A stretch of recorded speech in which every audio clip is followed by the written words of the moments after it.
My brother mocked me at my niece's birthday. You'll always be a loser, he laughed, forgetting I was the one paying for everything. So I left without paying, and then my phone exploded with 27 missed calls. I stood in front of my parents' house, gripping a wrapped dollhouse in one hand and a bag of presents in the other. The decorations on the front porch were cheerful, pink balloons tied to the railing, a big glittery sign reading, "Happy Birthday, Princess Lily." The sound of children laughing echoed from the backyard. I took a deep breath and rang the doorbell. The door swung open, and there she was, my mother, dressed in her usual pastel cardigan, the scent of vanilla cake wafting from inside. But the moment she saw me, her smile disappeared. "We don't want you here today." I blinked. "What?" Then I heard the voice behind her. Smug, sharp, and unmistakable.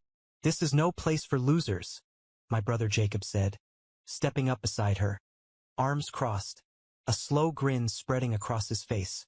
I felt it like a slap. Before I could respond, he scoffed, tilting his head. "Man, showing up like this? Cringe." He chuckled, shaking his head.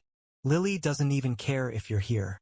Why don't you do yourself a favor and leave before you embarrass yourself?" I felt the familiar wave of discomfort roll over me. The same feeling I'd had at every family gathering, every dinner, every holiday. The way they looked at me. Their eyes darting to my unkempt hair, my wrinkled hoodie, the dark circles under my eyes from too many sleepless nights spent coding. I tightened my grip on the gift bag, swallowing down the lump in my throat. Barely contribute? Cringe. Lily doesn't care. A memory slammed into me. Just 6 months ago, Jacob had shown up at my apartment, looking desperate. "Man, I just need a little help with Lily's school fees," he'd said, voice coated in fake humility. "It's just temporary. You know I'd do the same for you." I had transferred the money that same night. No questions, no hesitation. And now I was a loser? I looked at my father, standing behind them, eyes darting away like he couldn't even meet my gaze. My mother shifted uncomfortably but said nothing. It was as if they had rehearsed this moment, as if they had all quietly agreed that I no longer belonged here. I could already hear my mother's inevitable excuse if I confronted her. "It's not about the money, sweetheart. It's just the way you present yourself, right?" Because in their world, success wasn't measured by intelligence or skill. It was measured by designer suits, flashy cars, and golf memberships. Not by sleepless nights debugging code. Not by patents. Not by six-figure contracts from Silicon Valley companies that never required me to leave my apartment. To them, I was still the same awkward, messy kid who never fit in. Something twisted in my chest. Pain, anger, disbelief. I could feel the words rising in my throat. The protests, the outrage, the demand for an explanation. But then, just as quickly as the fire flared, it died. I exhaled slowly. "Fine," I said, stepping back from the door. "If that's how you feel." I turned, walked back to my car, and placed the presents in the passenger seat. But just as I was about to shut the door, my eyes flicked back to the house, specifically to the backyard. Through the window, I caught a glimpse of Lily, running around in her birthday dress, laughing as she played with the other kids. She had no idea what was happening at the front door. For a split second, I almost reconsidered. Then Jacob's words rang in my ears again. That smirk, that laugh. "This is no place for losers." I clenched my jaw and slid into the driver's seat. My hands tightened on the steering wheel as a cold realization settled over me. For years, I had convinced myself that I was part of this family, that I mattered. But I wasn't a brother. I wasn't a son. I was a walking ATM. No place for losers, huh? All right, let's see how they do without this loser funding their lives. I didn't turn my phone on for 2 days. I needed silence. No guilt-tripping texts from my mother. No half-assed "let's move past this" from my dad. And definitely no smug, taunting messages from Jacob. I wanted to let them marinate in their decision, to let them feel what it was like when I wasn't there to pick up the pieces. But on the 3rd day, curiosity got the better of me. I powered on my phone. 27 missed calls, 15 voicemails, 32 texts. My lips curled into a smirk. Ah, there it is. I scrolled through the messages, reading the highlights. Mom, I don't know why you're acting like this. Jacob didn't mean it. Call me, Dad. Let's be reasonable. You know how family works. Jacob, are you serious right now? Grow up. Mom. Again, Lily's been asking about you. I rolled my eyes. Oh, now she remembers I exist? The last message caught my attention. Kelly, Jacob's wife, I'm sorry. I didn't agree with what happened. Please call me when you can. That one gave me pause. Kelly had always been quiet, always went along with whatever Jacob did. But something about her message felt different, urgent. I wasn't in the mood to call anyone, but I typed out a reply. Me. Why are you apologizing? 3 dots appeared instantly. Then her response. Kelly. Because Jacob's losing his mind. I raised an eyebrow. Intriguing. Me. Define losing his mind. This time she hesitated. Then, Kelly, money's tight. He was counting on you for Lily's birthday party. He already spent way more than we had because he assumed you'd cover it later. When you didn't, he flipped out. It's bad. I snorted. Of course he did. For years, I'd been the invisible safety net beneath him, always catching him before he hit the ground.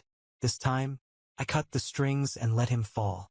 I leaned back in my chair, staring at the half-eaten takeout container on my desk. Beside it, my monitor glowed with an open terminal window, strings of Python code running across the screen. I had been debugging something important before this, something that paid my bills, something that actually mattered. And yet, here I was caught up in family bullshit again. A normal person would have left it alone, let Jacob deal with the consequences of his own arrogance. But I wasn't feeling particularly merciful. I wanted to see it. I wanted to see him squirm. That evening, I drove past my parents' house. Not to go in, just to watch. And it was glorious. The decorations were gone. The pink balloons deflated in the trash. The glittery happy birthday, Princess Lily, banner sagged on one side, half torn from the wind. Jacob's car was still in the driveway, but the smug energy was gone. Instead, I saw movement behind the curtains. Pacing. I rolled down my window just in time to hear something beautiful. Jacob's voice shouting. I don't care, Mom. He's doing this on purpose. He's trying to humiliate me. I bit back a laugh.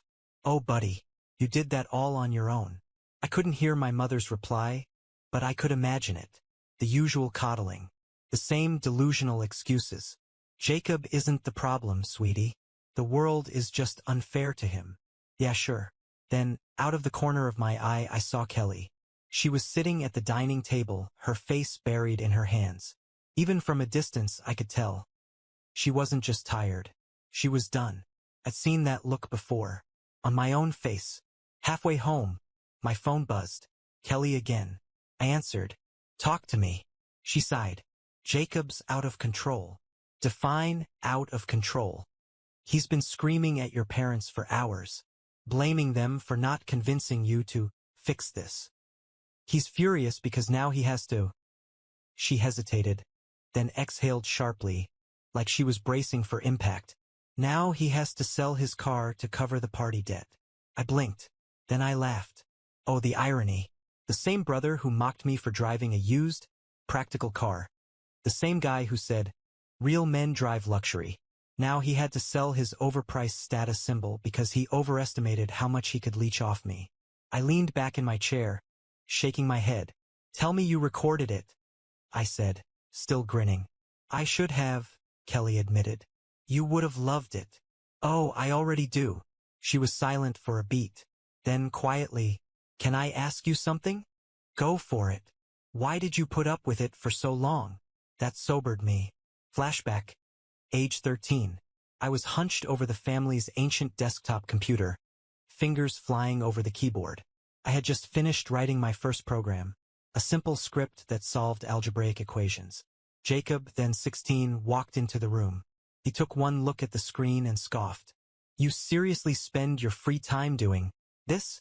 I beamed, eager to explain. It's a basic solver. You input an equation, and it. Jesus Christ, nerd. No one cares.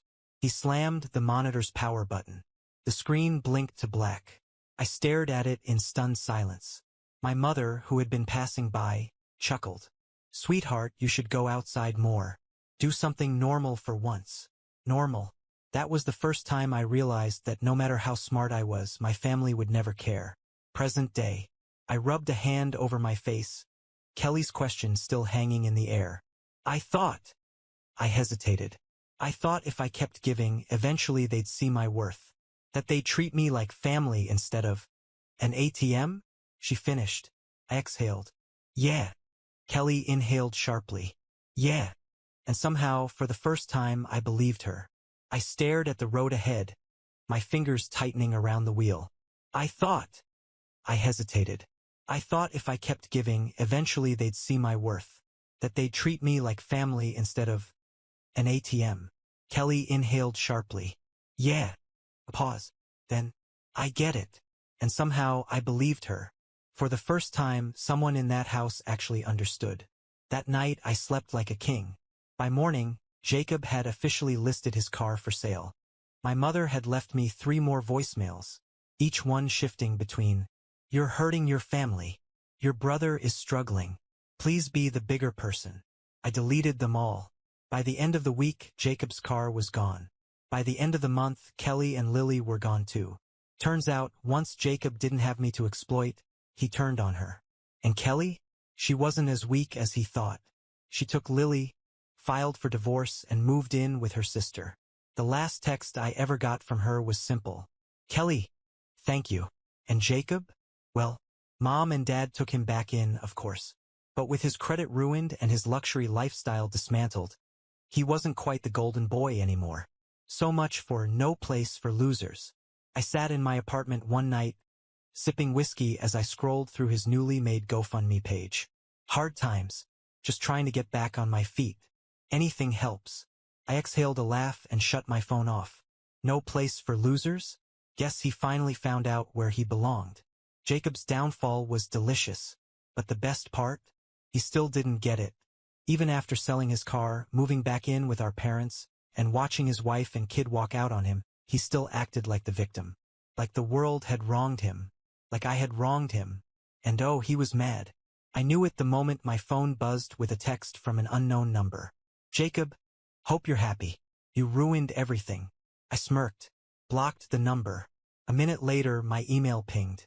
"You need to fix this. You're selfish. You don't even care about Lily." Blocked. Then, 5 minutes after that, my doorbell rang. I already knew who it was. I didn't answer at first. Just let him stew on the other side of the door like a pathetic salesman who knew he wasn't getting the sale. Then, bang, bang, bang. I rolled my eyes. "Relax. I'm coming." When I finally opened the door, Jacob stood there, disheveled, sweating, looking more desperate than I'd ever seen him. "You think this is funny?" he spat. I leaned against the doorframe, arms crossed. "I think it's hilarious." His eye twitched. "You're enjoying this, aren't you?" "Oh, more than you know." His jaw clenched. "Lily cried when Kelly took her. You don't care about that." I scoffed. "Lily cried because her father is an idiot who tanked his own life. Don't put that on me." I blinked. Then I smiled. "I think I'm free." Jacob flinched just a little. Then his face twisted in rage. "You're a selfish fool." I sighed. "You're still here." Jacob clenched his fists, chest heaving. But he wasn't a fighter. He was a talker, a manipulator, a beggar. And right now, begging wasn't working. "This isn't over." He pointed a finger at me like a cheap movie villain. I gave him a slow, mocking nod. "Sure. Can't wait for part 2 of your sob story." Then, with all the dignity of a drunk raccoon, Jacob stormed off down the hall, muttering curses under his breath. I shut the door and exhaled. What a joke. A week passed. Then 2. No more texts. No more emails. No more surprise visits. For the first time in years, I had peace. Then, one evening, my phone buzzed. "Kelly. Kelly, you should see this." Attached was a screenshot of Jacob's latest brilliant idea. A Facebook post. Long, dramatic. Full of half-truths and sob stories about how some people turn their backs on family when times get tough. Real men don't abandon their nieces just to prove a point. And, of course, the cherry on top. "It's okay, though. I've always been the strong one.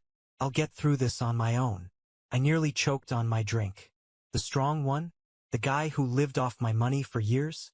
The guy who threw a tantrum because I stopped paying his bills? Oh, this was too good. I cracked my knuckles, grinning like the villain he thought I was.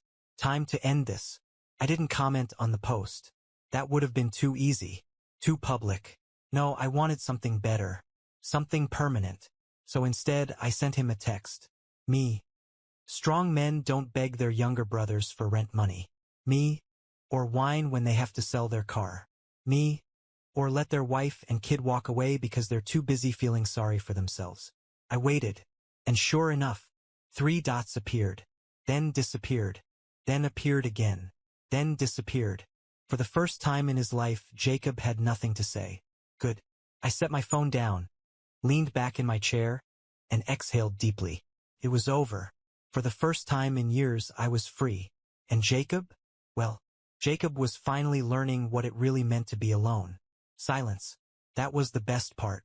For the first time in years, I wasn't waking up to texts asking for money, guilt-tripping voicemails, sudden emergencies where I was expected to swoop in and fix everything. Jacob had finally shut up, or so I thought. Exactly 1 month after I sent him that final text, my phone rang. My mother. I should have known it wouldn't be good. Sweetheart. Her voice was thick with forced warmth. We need to talk. I sighed, already rubbing my temples. Let me guess. Jacob's struggling, and you want me to fix it. There was a pause. It's not about fixing, honey. It's about forgiveness. I let out a short laugh. Oh, that's what we're calling it now? Don't be cruel, she snapped, her patience slipping. We're having a family dinner this weekend. Your father and I think it's time you and Jacob sat down like grown men and worked this out. I glanced at my calendar. Saturday, 7 p.m. Oh, so they even picked a time for my public shaming. How convenient. I leaned back in my chair, smiling to myself. Let me get this straight. You want me to sit across from the same brother who called me a loser and kicked me out of Lily's birthday? The same guy who's been bad-mouthing me online? The same guy who, let me guess, wants another favor. It's not like that, she insisted. But there was something in her voice, a hesitation, and I knew. Holy sh! I stopped myself. He does need something, doesn't he? Mom exhaled sharply. Jacob just needs a little help getting back on his feet. I barked out a laugh. Unbelievable. What is it this time? Another car? An apartment? Let me guess. He finally burned through his GoFundMe cash. You don't have to be so mean, she snapped. I grinned. Oh, but I do. Fine, she huffed. If you must know, Jacob's been struggling to find work. He's in a bad place, sweetheart. He put himself there. He's your brother. And, silence. I let it stretch. Let the weight of my indifference settle on her. And then I twisted the knife. You didn't care about me when he shut me out, I said, voice cold. You stood there and let him humiliate me. You didn't stop him. You didn't say a word. That's not fair. I cut her off. And now that he's suffering, suddenly we're family again? Another silence. Then finally she sighed. So you're not coming? No, Mom. I'm not coming. And for the first time in my life, I hung up first. I thought that was the end of it. That my parents would sulk. Jacob would stew in his own misery, and I'd go back to enjoying my peace. But Jacob was always so predictable. Because that Saturday, at exactly 7:42 p.m., my doorbell rang. Bang, bang, bang. I sighed. I knew exactly who it was. And I already knew exactly how this was going to go. Jacob was about to beg. And I was about to enjoy every second of it. I checked the peephole. Oh, this was going to be fun. I took my time opening the door.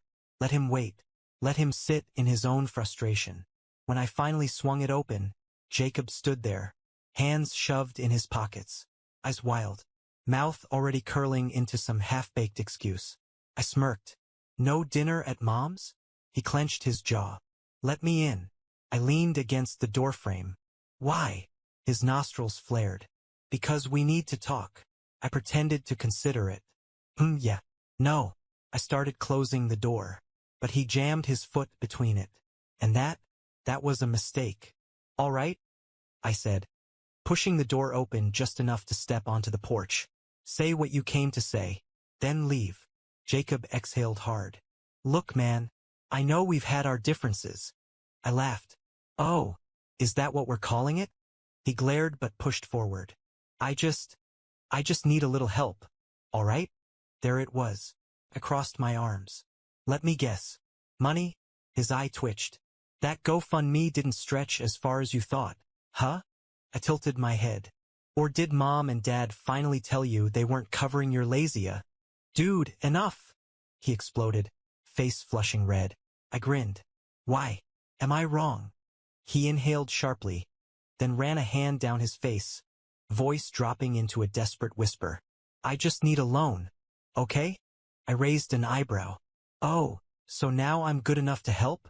Jacob swallowed hard. I messed up, all right? I get it. I went too far. I stared at him, and for a second I almost believed him. But then I saw it, the same entitled glint in his eye, the same expectation that I'd cave, that I'd always cave, and I smiled. Oh, buddy, I said, stepping closer. I don't lend money. His face fell. Wah! I leaned in. I give money. For a brief, hopeful moment, his eyes lit up, and then I finished him. But only to people who deserve it. The hope died. I patted his shoulder hard enough to make him stumble. You'll figure it out, champ. Then, without another word, I turned and shut the door in his face. That was the last time Jacob ever came to me for help. A week later, I heard through Kelly that he had finally, gotten a job. Not a great one, but a job. A paycheck that wasn't mine. And for once, I didn't feel anger. I didn't feel spite. I just felt free. Because for the first time in his life, Jacob had to stand on his own 2 feet. And for the first time in mine, I had zero regrets about letting him fall. 6 months. That's how long it had been since I shut the door in Jacob's face. Since I stopped answering my mother's guilt-tripping calls. Since I finally decided that I wasn't responsible for fixing his life. And let me tell you, those 6 months? Absolute peace. No more emergency money requests. No more entitled messages. No more walking ATM treatment. Just silence. Update. Days passed, and while I still felt the relief of no longer being my family's personal ATM, doubt began creeping in. I scrolled through my phone, staring at the messages I had ignored. My mother's guilt-tripping, my father's passive attempts at reason, and Jacob's angry outbursts. It was predictable, yet something gnawed at me. Had I been too harsh? I wasn't second-guessing cutting them off financially, no, that part was long overdue. But had I gone too far in walking away entirely? In leaving Lily behind? That thought sat heavy in my chest. I had always made sure she had what she needed. Not because Jacob asked, but because she was just a kid. She had no say in her father's actions. And now she was caught in the crossfire. I opened Reddit, hesitating for only a moment before typing out my post. ITA for cutting off my entitled brother and parents. Even though it means my niece might suffer? I laid it all out. The years of financial support, the insults, the entitlement, the Christmas ban, and my decision to finally say enough. But I also explained the doubt, the part of me that wondered if I was punishing the wrong person. If there was a way to maintain my boundaries without completely disappearing. I hit post and waited. The responses came fast. You are not the asshole. Your brother made his bed. Let him lie in it. Your niece has other family. You are not her only lifeline. You're feeling guilty because you're a good person, but don't let that guilt drag you back into a toxic situation. One comment stood out. If you want to be there for Lily, do it directly. Set up a savings account in her name, buy her gifts separately. But do not let your brother guilt you into funding his life again. I exhaled, reading that over a few times. That actually made sense. I didn't have to throw myself back into the fire to make sure Lily was okay. For the first time in days, I felt clarity. I picked up my phone, scrolling past the dozens of messages from Jacob and my parents, and instead, I typed out a text to Kelly. Hey, I want to help Lily, but I'm not giving Jacob another cent. Let's talk. And just like that, I had my answer. What would you do in my situation? Would you find a way to help Lily without letting Jacob take advantage of you again? Or would you walk away completely and let them deal with the mess they created? Let me know in the comments.